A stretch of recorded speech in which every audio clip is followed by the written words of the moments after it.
Hello students, हमने series solutions के एक एग्जांपल्स देखे, लेकिन one example is not enough for the practice for understanding. So let's one more example for the series solutions. Okay.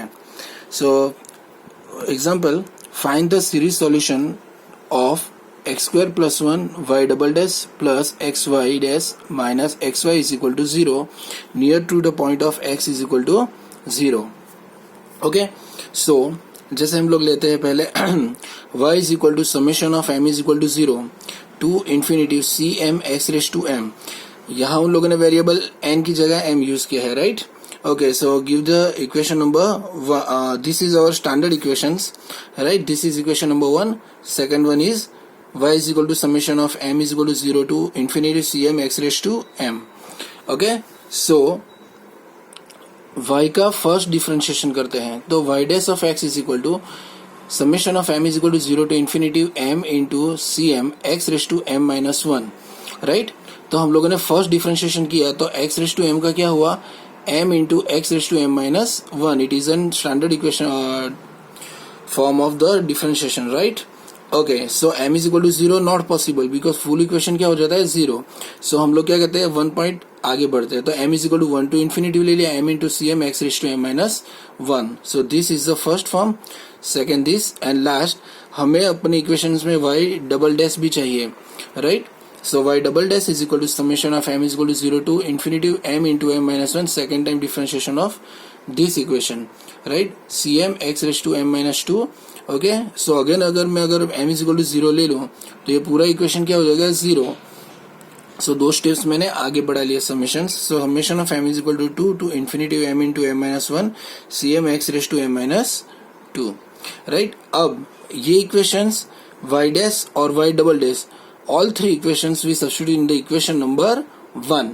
Okay, so हम लोगों को करना कुछ नहीं है, खाली इक्वेशन नंबर 1 में वो वैल्यूज रखनी है अभी. सो हम लोग अगर वैल्यू रखेंगे तो क्या होगा? हमारा फर्स्ट इक्वेशन है y डबल डैश होगा, y डैश होगा और लास्ट में y.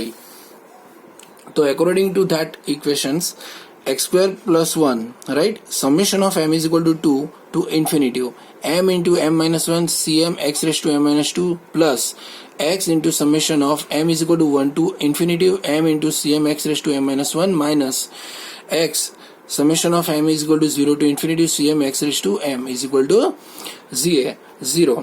अब जो ये x स्क्वायर प्लस 1 है, तो ये फुल जो भी इक्वेशन है, राइट, वो अंदर इंडिविजुअली मल्टीप्लाइड होगा. तो जब ये पूरा इक्वेशन अंदर मल्टीप्लाइड होगा x स्क्वायर के साथ और 1 के साथ, तो हमें कुछ इस तरह का इक्वेशन मिलेगा. m is equal to 2 to infinity m into m minus 1 C M x raise to m. First तो हमारा 0 1 से ले लिया हम लोगों ने, राइट? ओके, समझ में आया क्या किया हम लोगों ने? जैसे x raise to m minus 2 था, वो हुआ यहाँ मल्टीप्लाइड x स्क्वायर से, तो x स्क्वायर और m माइनस 2, तो माइनस 2 और प्लस 2 दोनों क्या हो गया? कैंसिल. तो वैल्यू कौन सी बची? x raise to m. In the same way m is equal to summation of m is equal to 2 to infinity m into m minus 1 C M x raise to m minus 2, वो 1 के साथ multiplied हुआ, plus अब जो ये equation है उसमें x है और यहाँ है माइनस 1, राइट? तो x और माइनस 1 क्या होगा? m हो गया खाली रिमेनिंग m. तो वैल्यूज क्या बची हमारे पास, देखते हैं. So summation of m is equal to 1 to infinity m into c M x raise to m, क्योंकि यहाँ आपको पता है ये इक्वेशंस के अंदर x अंदर मल्टीप्लाइड हुआ. अब लास्ट इक्वेशन बचा x, राइट? तो x में क्या होगा? अब जो भी इक्वेशन बाकी रहा minus summation of m is equal to 0 to infinity c M x raise to m plus 1 is equal to 0. क्यों?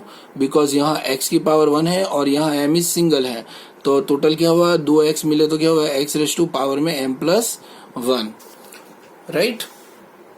ओके, अब हम लोगों को क्या करना है कि अप्रोक्सीमेट और बेटर सॉल्यूशंस के लिए कॉमन पावर ऑफ x करनी होती है. तो कॉमन पावर ऑफ x के लिए हमारे पास दो ऐसी वैल्यूज है जिनकी कॉमन पावर है, तो हम उसी को फॉलोज करते हैं. x रेज टू m और यहाँ भी x रेज टू m है, तो हमें खाली दो जगह की पावर एडजस्टमेंट करनी है, x raise to m minus 2 और x raise to m plus 1. For that हमें यहाँ कितना करना पड़ेगा? चलो हमें खाली यहाँ m चाहिए मान लो, तो हम लोगों को माइनस 2 रिमूव करना होगा, तो -2 कैसे रिमूव करें, +2 करके। तो यहाँ मैं क्या करूँ, m+2 सपोज कर लूँ m की जगह, तो उसके लिए मुझे एक डमी वेरिएबल एज्यूम करूँ, खाली for the understanding, for the better understanding, समझने के लिए। तो मैं क्या करूंगा, replacing in second term, in this second term m/n+2 कर दूं। यहाँ क्या कर दूं, m की जगह क्या कर दूं, n+2 ले लूं, डमी वेरिएबल ले लिया समझने के लिए। तो जहां भी m होगा वहां क्या करेंगे हम लोग, n+2 कर देंगे। और यहाँ हमें कितने चाहिए, चलो बताओ, +1 है तो हमें कितने करने पड़ेंगे, तो 0 आएगा आंसर, -1, तो +1 और -1 कैंसिल हो जाएगा। तो m की कौन सी ऐसी वैल्यू लूं जिससे ये +1 निकल जाए, राइट। कौन सी value, m is equal to क्या करना पड़ेगा, n-1, राइट। तो वो दोनों वैल्यू में सेकेंड टर्म और फोर्थ टर्म में रख देता हूं। देखो रखने के बाद क्या होता है, summation m is equal to 2 to infinity m into m-1 cm x⁻m plus summation of n is equal to 0 to infinity. देखो मैंने डमी वेरिएबल n ले लिया, जहां भी था वो कहाँ होगा, m+2 -1, तो कितना होगा, m+1, राइट, n+1 cn+2 और x⁻n। देखो ये कॉमन पावर हो जाने वाली है, मैंने डमी वेरिएबल लिया है, राइट, n। और यहाँ जो है वो तो as it is, sum m is equal to 1 to infinity m into cm x⁻m। Hope आपको ये समझ में आ रहा है। बस इतना ही पॉइंट है ये पूरे एग्जांपल्स में, बाकी तो सब मैथमेटिकल स्टेप्स हैं, all are the mathematical steps, right. फिर माइनस लास्ट टर्म, यहाँ क्या होगा, n इज इक्वल टू हम लोगों ने क्या लिया, n-1, तो n इज इक्वल टू क्या हो जाएगा, 1 infinity cn n-1 x⁻n is equal to 0, right. अब बस करना कुछ नहीं, just replacing the dummy variable n, जो भी डमी वेरिएबल n है उसे कितने में कन्वर्ट कर लो, मतलब रिप्लेस कर लो, m रख दो। जहां भी n होगा, जहां भी n है वहां मैं क्या करूंगा, डमी वेरिएबल n था उसकी जगह मैं m रख दूंगा। तो जो मुझे पूरा इक्वेशन किस में आएगा, m में, right. Okay, so let's see. अब देखो m is equal to 2 to infinity m into m-1 cm x⁻m plus summation n is equal to 0 to infinity m+2 m+1 summation f cm m+2 x⁻m। ये पूरी term किस में आ गई, fully m में, right. अब आपको ये पता है कि it is all are the common power of x, सबकी पावर क्या है, x⁻m x⁻m x⁻m x⁻m। अब इसे सॉल्व करना होगा। अब हमारे पास सबसे आगे बढ़ने वाली टर्म कौन सी है, m इज इक्वल टू 2 हो गया। m इज इक्वल टू 0 से हम लोग 2 पर जा सकते हैं, m इज इक्वल टू 1 से लेकर 2 पर जा सकते हैं, m इज इक्वल टू 1 से लेकर हम 2 पर जा सकते हैं, लेकिन हम 1 से कभी भी उल्टा होकर 0 पर नहीं आ सकते। ये 2 से हम लोग उल्टा 0 पर नहीं जा सकते, राइट। तो हम लोग कहा जाए m इज इक्वल टू 2 तक इन टर्म को एक्सटेंड करें। तो एक्सटेंड करने के बाद हम लोग पहले ये टर्म देखते हैं, राइट। अगर मैं m इज इक्वल टू 0 रख दूं तो 0 होगा, तो 2 बचा, तो 2 आ गया। फिर यहाँ कितना होगा, 0 तो 1, और ये 0 तो c2 and x⁻0 that is 1। So first term हमारी क्या है, 2c2 plus in the same वे अगर मैं m इज इक्वल टू 1 ले लूं तो m इज इक्वल टू 1 क्या होगा, 3 हो गया, ये क्या हुआ 2, तो 3 2 6 आ गई, और उसके बाद c3 और x⁻1 तो क्या होगा 6c3x, जो हम लोगों ने यहाँ डिराइव किया value. In the same way m is equal to कहाँ पर अट गया, m इज इक्वल टू 2 पर आ गया, जैसे हमें जो वैल्यू चाहिए थी कॉमन। ओके, नाउ ये एक प्रॉब्लम सॉल्व हो गई। ये तो ऑलरेडी है तो हम लोग उसे लास्ट में लिखेंगे। अब वह बात रही हमारी m इज इक्वल टू 1, तो हमें खाली 2 पे बढ़ना है, तो m वैल्यू करो 1 c1, राइट, प्लस x⁻1 होगा, x⁻1 और c1, तो हमारे पास कौन बचेगा, खाली c1x, राइट। और बाकी जो टर्म आई वो वापस कहाँ गई, 2 में आ गई, यहाँ स्टॉप हो जाते हैं। अब go to the last term, तो यहाँ कितना होगा, summation of m is equal to 1 है, तो हम लोग अगर 1 वैल्यू रख दो तो ये c0 हो जाएगा, और x⁻1 तो c0 ऑफ x, जो वैल्यू हमें यहाँ मिल गई। समझ में आया। अब लास्ट कौन बाकी रहा, m is equal to 2 to infinity cm m-1 x⁻m, बस m पर आ गए हम लोग। देखो सब पावर क्या हो गई, m is equal to 2, m is equal to 2, और लास्ट में जो हमारी फर्स्ट वाली टर्म थी वही थी m इज इक्वल टू 2, और पावर ऑफ x भी कॉमन हो गया।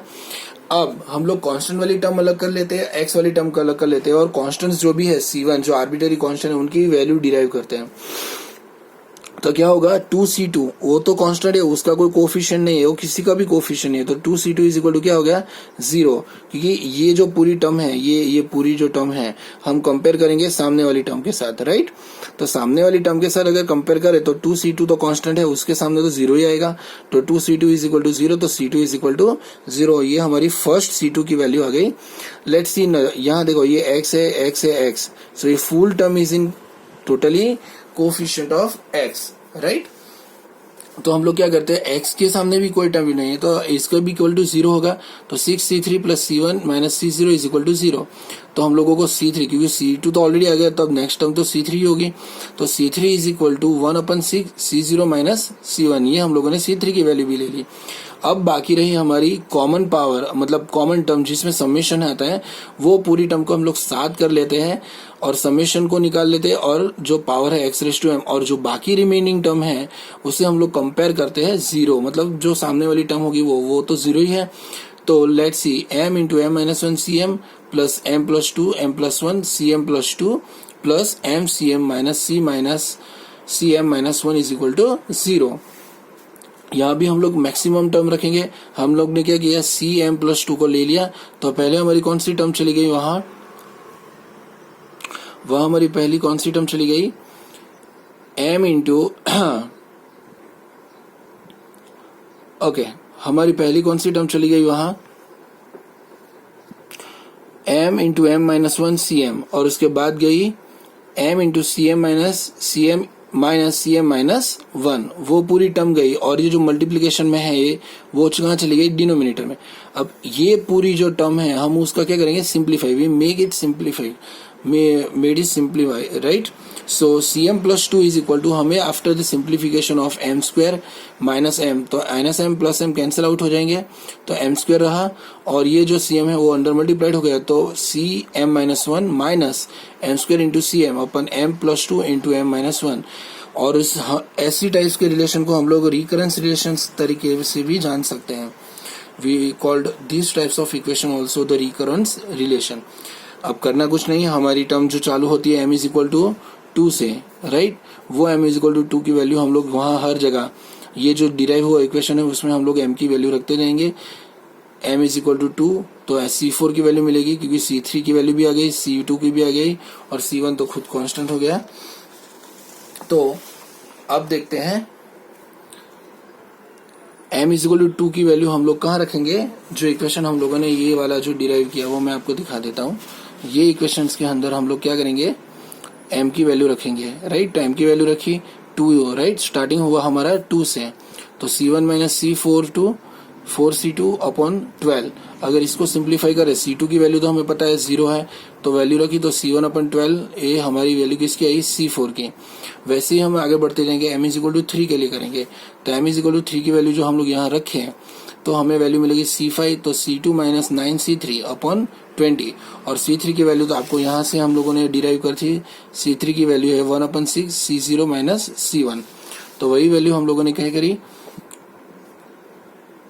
आफ्टर द c2 की वैल्यू तो 0 है, तो माइनस 9c3 अपन 20, तो माइनस 9 अपन 20 हम लोगों ने कॉमन लिया, और c3 की value 1/6 into c0 minus c1। After the simplification हम लोगों को c5 की वैल्यू क्या मिली, 3/40 c1 माइनस c0। अब हम लोगों को c1 की वैल्यू भी पता है, c2 की वैल्यू, c3, c4 और c5 की वैल्यू भी सब पता है। तो हम लोग क्या करेंगे, ये पूरी इक्वेशंस को हम लोग स्टैंडर्ड फॉर्म जो हम लोगों का होता है, जो आप लोग y is equal to suppose करते हैं हम लोग, तो हम लोगों ने यहाँ a0 लिया है, मैंने c1 लिया था, सो a0 है a1x प्लस a2x, जैसे वहाँ क्या होगा c0 c1 c2x, तो ये वैल्यू के अंदर हम लोग क्या c1 c2 c3 सब वैल्यू सब्स्टिट्यूट कर देते हैं, right. We substitute all this value in that equations in series.